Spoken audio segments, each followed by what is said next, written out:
National highway authority of India ने देश भर में टोल टैक्स में बढ़ोतरी कर दी है। इस पर आपको बड़ी जानकारी दे देते हैं कि वाहन चालकों को आज से सभी टोल प्लाजा पर 5% ज्यादा टैक्स देना होगा। जानकारी के मुताबिक हाईवे यूजर फीस सालाना संशोधन के तहत पहले 1 अप्रैल से लागू की जानी थी, लेकिन लोकसभा चुनाव के कारण इस बढ़ोतरी को थोड़ा सा टाला गया और अब आज से 5% की जो टोल टैक्स में बढ़ोतरी की गई है वो लागू हो जा रही है।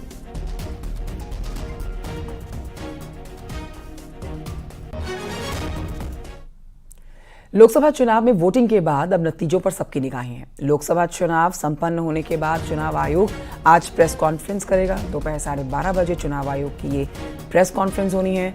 मतगणना को लेकर चुनाव आयोग तैयारियों पर जानकारी देगा।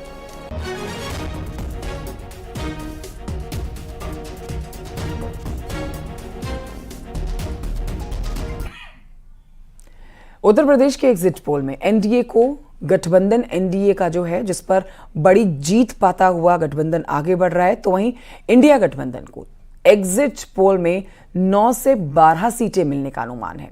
ऐसे में वो कौन कौन से फैक्टर्स हैं जो मोदी योगी की जोड़ी पर मोहर लगा रहे हैं, समझिए इस रिपोर्ट में।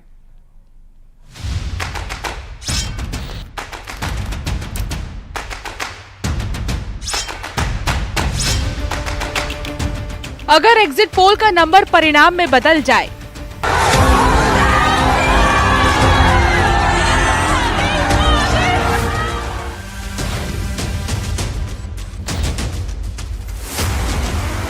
अगर एग्जिट पोल के आंकड़ों पर ईवीएम की मुहर लग जाए,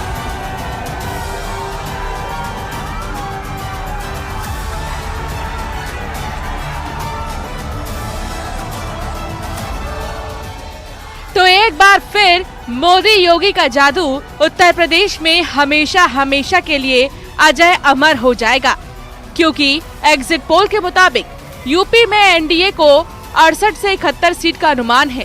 इंडिया गठबंधन को 9 से 12 सीट का अनुमान है। बीएसपी को एक भी सीट नहीं मिलने का अनुमान है। तो पहला और सबसे बड़ा सवाल यही है, मायावती ने विपक्ष का कितना नुकसान किया? मायावती का वोट बैंक कहां शिफ्ट हो रहा है?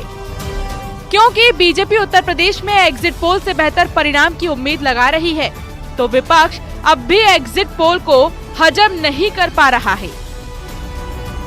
एग्जिट पोल ने ये दिखा दिया कि भारतीय जनता पार्टी प्रचंड बहुमत के साथ तीसरी बार माननीय मोदी जी के नेतृत्व में सरकार बनाने जा रही है और उत्तर प्रदेश में 80 की 80 सीटें राजग गठबंधन भारतीय जनता पार्टी जीतेगा और एक तरफा भारतीय जनता पार्टी चुनाव जीत रही है। माननीय मोदी जी की गरीब कल्याण योजना जन जन में पहुंची हैं और दूसरी तरफ समाजवादी पार्टी कांग्रेस के गठबंधन को जनता ने बुरी तरह नकार दिया है। समाजवादी पार्टी की गुंडई अराजकता चुनाव में भी खुलेआम दिखी। आप ग्राउंड रियलिटी में जब जाएंगे, जनता के बीच में जाएंगे, तो आपको असलियत पता चलेगा। एग्जिट पोल ये बने, आप जितने लोग यहाँ बैठे हैं, आप किसी से पूछ लिए कि एग्जिट पोल के कोई भी आदमी इनसे कुछ जवाब सवाल किया है या कोई पूछा है इनसे कि भाई ये बताओ कि नहीं आप किसको वोट दे रहे हो, किसकी सरकार बन रही है? बैठे हैं यहाँ पे 5, 6, 7 लोग हैं, आप किसी से पूछ लीजिए। तो घर में बैठे मनगढ़ंत आप तय कर दीजिए।